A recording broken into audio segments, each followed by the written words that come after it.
Ladies and gentlemen, the regulator, the trust buster herself, FTC Commissioner Lina is in the building. This is spectacular. Thank you so much for coming on, and it is a joy to have you here. It is actually a momentous time to have you here as well, as breaking news just came out approximately half an hour ago that a judge has blocked Kroger's $24.6 billion merger with Albertsons. Hasan called it Kroger. It's definitely Kroger. Hasan's not from the South, is he? The judge sided with the FTC, finding that the deal would reduce competition for U.S. grocery shoppers. Not sure if you want to speak on that at all. I don't know. I mean, it is breaking, but thank you so much for coming on. Well, thank you so much for having me. It's so great to be here with you. And yeah, I was just literally before I jumped on this reading the opinion that we just got from drinking this judge a Red in Oregon. Stripe, talking to the This was FEC the largest chair. proposed supermarket merger in U.S. history. It's still in litigation, so limited what I can say, but this is a big win for the FTC. Hell yeah. So you are, I think, one of the unsung heroes who is criminally underrated in the Biden administration and did not, in my opinion, get the worthy praise that you and your team deserved. Having said that, I wanted to talk to you about a lot of the issues that you've tackled. But before we get to that, if you don't mind, is it possible for you to describe maybe what you do and what the concept of trusts are or monopolies are and how they come about in America? Yeah, happy to. So I serve as chair of the Federal Trade Commission. This is a federal agency that was created 110 years ago. We actually just celebrated our 110th birthday. And the agency was created basically against the backdrop of the robber barons, right? The industrial trusts. So think like the meat trust, the steel trust, the oil trust. And basically what had happened was we'd had the Industrial Revolution, all of these great technological advances, these new technologies, but simultaneously a lot of concentration of power in the hands of a relatively few number of individuals and firms. At that time, the way that these monopolies were organized as businesses were kind of trusts, hence antitrust, hence trust busting. But the basic idea was really one that goes back to all the way to the founding, which was if what we care about is Americans being free and having real liberty and not having to worry about the arbitrary exercise of power, you need to have safeguards against the state, and our Constitution does that in terms of checks and balances. But you also need to have safeguards against tyrants of trade, as they were called, as private monopolies, because you need to safeguard against concentration of private power as well, because the way people experience freedom in their day-to-day lives is less through interacting on an ongoing daily basis with their government representative, but is through all of these commercial interactions and transactions and economic relationships. And so if you allow bullying and coercion to be okay in our economic realm, that's really going to undermine people's experience of freedom and liberty, right? And so the principles of antitrust and anti-monopoly are actually foundational to our country as a democracy.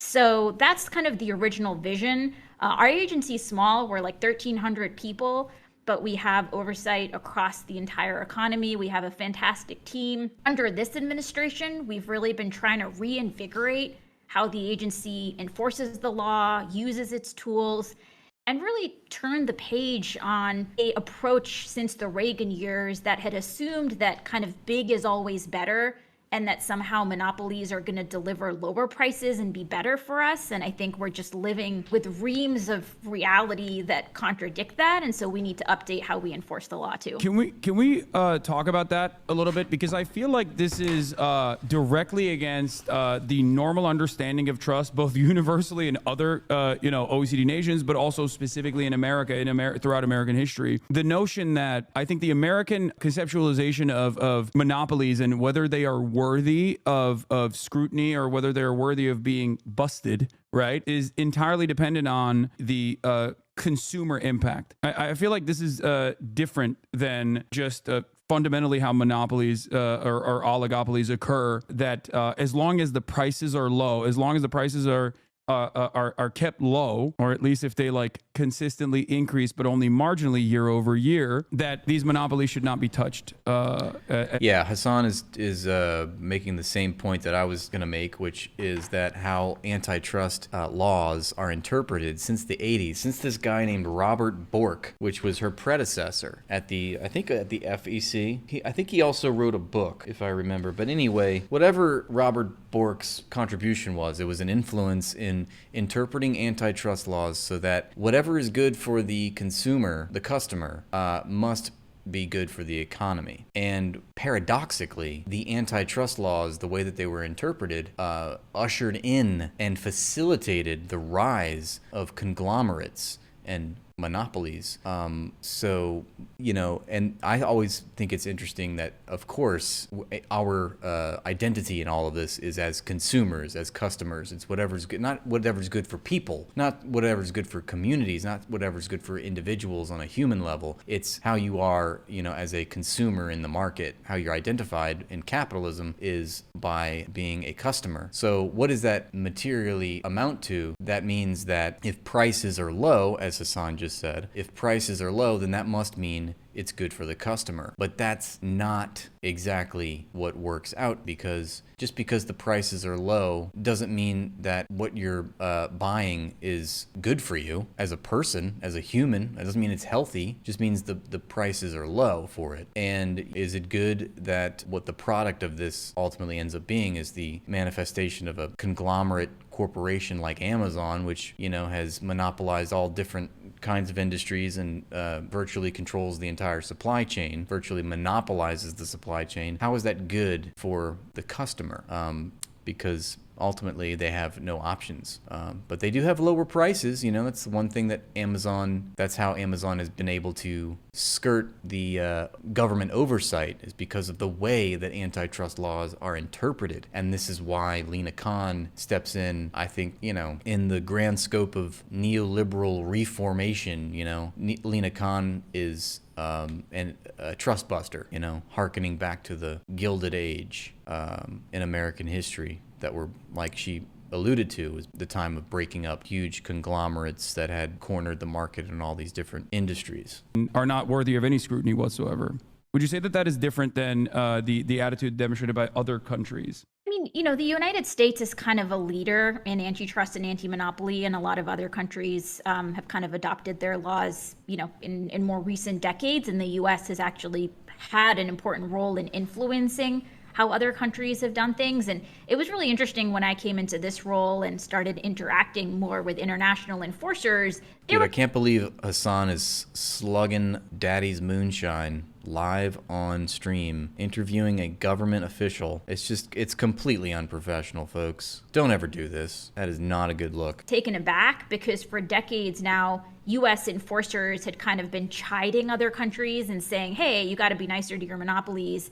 And, you know, under this administration, we were like, no, we're going to enforce the law. We need to, you know, be really assertive. We need to protect the public from this type of law breaking. And you're right that there are different ways that monopolies can illegally abuse their power, right? They can hike prices, they can depress wages, they can squash out entrepreneurs and new businesses. And I think what's been really perverse is that even if you say, okay, what the philosophy of the last 40 years was, we're only going to address law violations by monopolies that they're raising prices, that we've actually seen higher prices. Yeah. Yes, United Healthcare is also a monopoly and could be considered a conglomerate. I think through its parent company, United Health Group, which we watched an older video of Elizabeth Warren questioning in a congressional hearing the CEO at Andrew Whitty, questioning the business practices of United Healthcare. And she mentioned how United Healthcare has basically monopolized these different links in the supply chain of healthcare industry. And that is by definition what a conglomerate does. Set of areas. And so that approach on its own terms seems to have failed in ways that created kind of the opening to come in and say, hey, we're going to, you know, take a fresh look and reinvigorate things. Yeah, because the obvious elimination of competition is if you want to be the domineering force in a market, then inevitably when there's no more competition remaining, you you get to set the prices, and you can slowly but surely, depending on how much you want to improve your profit margins, increase the prices, or at the very least, tackle certain other aspects of the productive forces, i.e. labor, and consistently make labor conditions worse and worse, or never really keep up with never increase wages in a meaningful way. And I think it harms both workers, but it also ultimately inevitably harms the consumers as well. Obviously, I am on a platform that's owned by Amazon, but I have to ask you, as someone who has been very critical of Jeff Bezos' practices and Amazon in general, you wrote a formative work at, I believe, Yale Law School that specifically tackled Amazon as a monopoly. And I was wondering... This is what made her famous right here, what he's talking about. I'm glad they pulled up the quote. We can read it. I was really intrigued by her opening salvo, which said, Amazon is the titan of 21st century commerce. In addition to being a retailer, it is now a marketing platform, a delivery and logistics network, a payment service, a credit lender, an auction house, a major book publisher, a producer of television and films, a fashion designer, a hardware manufacturer, and a leading host of cloud server space. And just to hear it put like that, I mean, most people think Amazon is an online retail store, or, you know, Google is a search engine, for instance. That's not the answer. I mean, that might have been the answer in 1998, you know, but that's not the 2024 answer of what these tech companies are and what they do. And they do so much. And it's important, I think, to remind my viewers what they actually are. And yeah. You could talk a little bit about that and what that journey was that got you to become the commissioner of the FTC at such a young age. Yeah, so I had a bit of a funny backdoor way into all of this work, which was I actually originally wanted to be a journalist and a reporter. I graduated during the financial crisis, where terrible profession. Jobs generally were hard. You're doing so much more important work, I think. But ended up kind of landing with a think tank that had a little bit more of a journalism bent to it. But my job was really to do research to understand had different industries and markets evolved over decades. And so my job was to document market structure, which can sound kind of technical, but basically I was kind of doing deep dives into areas like agriculture, like book publishing, like airlines, like rental cars, like all sorts of commodity markets. And across the board, and somewhat of an underappreciated trend in our economy, has been one of systemic consolidation. So where decades ago in a particular market, you had dozens and dozens of competitors, today, in part through mergers and acquisitions, you've gone from dozens to just a handful. And sometimes this degree of consolidation can kind of be masked from people, because you can go to the grocery store and see dozens of brands, be it in laundry detergent or diapers or what have you. But actually, those dozens of brands are still only controlled by a handful of companies, right? Yeah. And so there can be this illusion of choice, and that consolidation and centralization of power was something that was really fascinating to me, especially since we had these laws on the books that were supposed to be anti-monopoly, but it seemed that some of these laws were instead now facilitating that very consolidation, monopolization. So I just became really fascinated in, like, how did this happen? A lot of my job at that point also had involved just talking to regular people. So I spent a lot of time understanding how the chicken farming industry worked, where you basically have, millions of consumers on one side, thousands of farmers on the other, and they're actually just connected by a handful of these giant chicken processors. And so what that means practically is that if you're a chicken farmer in America, your entire livelihood can be dependent on the whims of a single company. And talking to these chicken farmers, you sensed a real sense of fear, honestly, about not wanting to get on the wrong side of this firm, about waking up one day and getting handed the sickly chicks instead of the healthy ones. And it was just an exercise. The same thing that she's talking about, you can read about in Dana Mattioli's book on Amazon. This is exactly what Amazon instills in its competitors, in the people that it houses on its online retail store, its third-party sellers. They fear Amazon ultimately. Arbitrary power that our nation and our values are supposed to be against. And so fast forward, I decided to go to law school, ended up writing this paper that was in part informed by the conversations I had with investors and the small businesses that were selling on Amazon, and ended up writing a piece around how a governing framework of antitrust, I thought at that time, was not adequate for capturing the reality of how digital platforms in particular could amass and exercise monopoly power.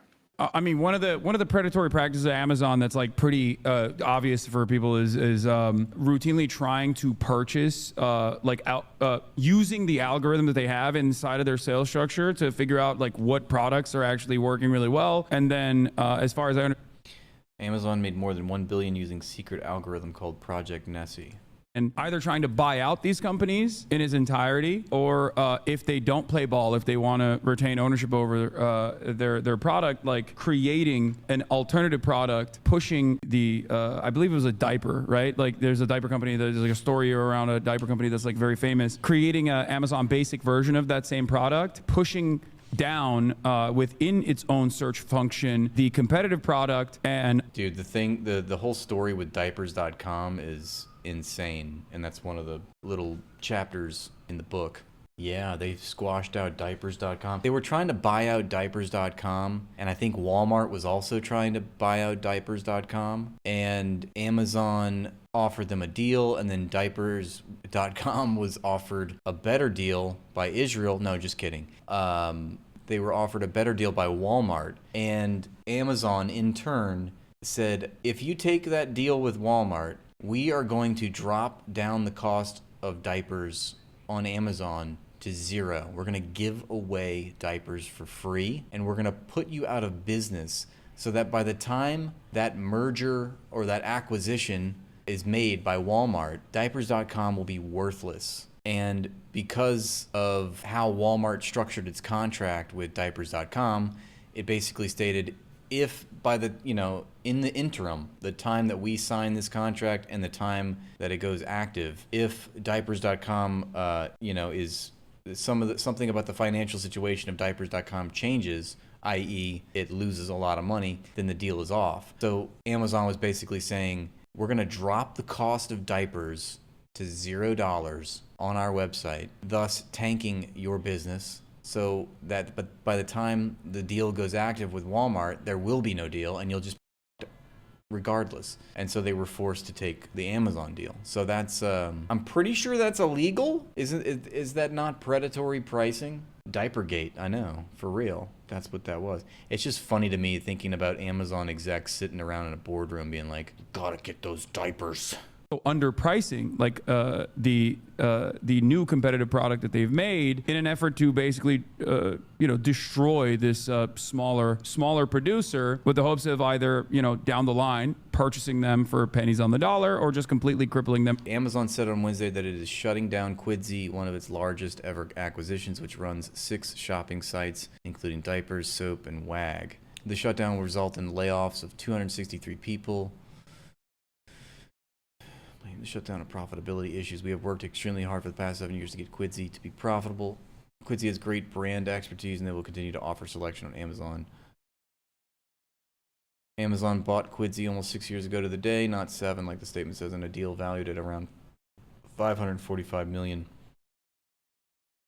The acquisition was the culmination of an intense price battle between the companies that were threatening to push Quidsy out of business. Quidsy's co-founder Mark Lohr worked at Amazon for a few years following the deal, but it's an open secret in the industry that he did not enjoy his time there. He went on to launch an Amazon competitor, which he sold to Walmart. Lohr now runs all U.S. commerce operations for Walmart.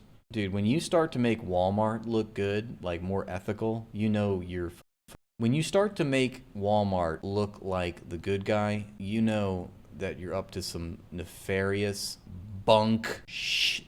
I'm trying to edit myself so that I don't get censored. But that's exactly what Amazon has done, okay? The different, and this is one thing that the Walmart people say is like, well, when they're trying to distance themselves from Amazon's business practices, which they're like, Amazon's a predator, Walmart says, we We acquired our conglomerate ship the good old American way, okay? We're a retail company and we got our conglomerate status in retail. Amazon did not do that, okay? They touted themselves as this retail store, but they actually were, most of their profits came from like cloud computing and all these other, this logistics network that they set up. It's all these other things that had nothing to do with retail, really, which allowed them to lower costs because they were getting profits from AWS, Amazon Web Services, and fulfillment by Amazon, and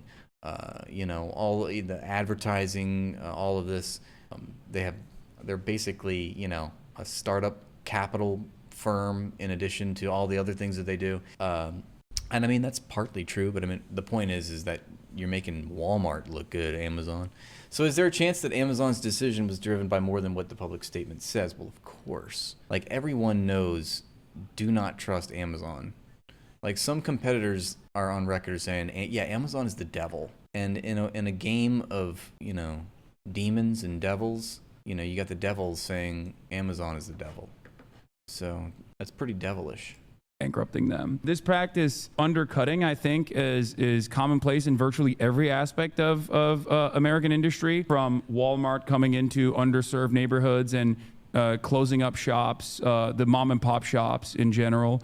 And then when there's no more profit to be squeezed out in these underserved neighborhoods, like just closing up shop and leaving entirely, leaving places like West Virginia, for example, without any sort of grocery chain that they can rely on. And it's a pretty damaging practice, but it's oftentimes not immediately addressed. And I wanted to talk briefly about the communication strategies, because something that I've always been fascinated by is the invisible ways in which the government works that we kind of take for granted, from the FDA, all the regulatory agencies, like the FDA down to the FTC, SEC, or even like the National Weather Service, for example. Like we don't really factor in the ways in which like our lives are made better and All right, Batty is at 990, I hear from Pitchfork.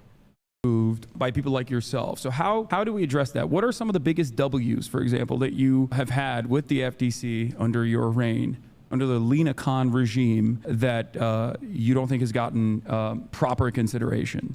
Yeah, I mean, look, it's been a thrilling. Thank you, Vagina Bush, for doing the right thing. And I've been really fortunate to have a fantastic team at the agency. And 9 more, let's go. Honestly, we have delivered W after W for the American people. Yeah. We took on patenting abuse, where we found that inhalers have been around for decades, but Americans are still paying hundreds of dollars for them, and generics have not been able to come into the market as much. Our team took a close look and figured out that part of why that is that some of these inhaler manufacturers are listing patents for things like the little piece of plastic on your inhaler. Yeah. And so we called that out. And then 3 of the 4 big inhaler manufacturers said they're going to drop how much Americans pay down from hundreds of dollars to just $35. We've taken on non-compete clauses.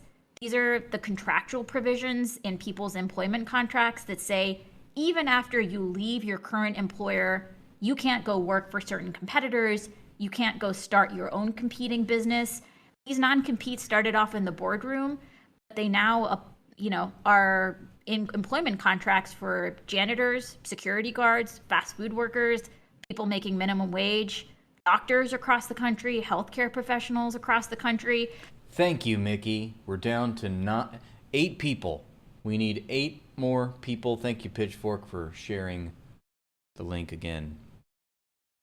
And so we've taken on these coercive contracts. We passed a rule that would eliminate them. We've taken law enforcement action, resulting in thousands of non-competes being dropped. We're also just taking on some of the daily indignities that people experience. It can feel like just being a consumer in America today just does involve all of these small obstacles and barriers that really grate on you. Just to give you a few examples, we finalized a rule that would require companies make it as easy to cancel a subscription as it is to sign up for one, because we've seen that as more and more companies are switching to service-based revenue and subscriptions, They have an incentive. Dude, it's outrageous. I got an Adobe subscription because like I wanted to edit a photo in Photoshop one time, and I automatically signed up for like a year's worth of monthly payments. And then I was like, what the I want to cancel this. And I go to cancel the subscription, and it says, okay, well, if you cancel, we're going to charge you the remainder. It was like another $89 for the rest of the year. I was like, F you. So I canceled my card. I was like, I'm just going to get a new card. And you know, that's the thing about capitalism. We're all just privileged to rent. Oh my God, you're still here? What are you doing here? I just told you to go to my new page. Why are you still watching videos from this page? It's rude, it's disrespectful, especially when you know how much this means to me. If you don't get your ass over to the new page right now, I am going to get upset. You don't want to see me upset. I will call your mom. Do you really want me to call your mother and tell her that her son is a failure? I don't think so, okay? I know that's not what's in your heart, okay? So do me a favor, subscribe to the new page so we can get back rolling on this, okay? It's like I try so hard and I get so far, but in the end, it doesn't even matter. Because you don't go subscribe to the new page when I tell you to do that because you like me, you really, really like me. You have 5 seconds. You have 5 seconds to click that link right there in the caption, in the description, and if you don't move your ass, I swear to God, you do not want to mess with me. I'm a gangster.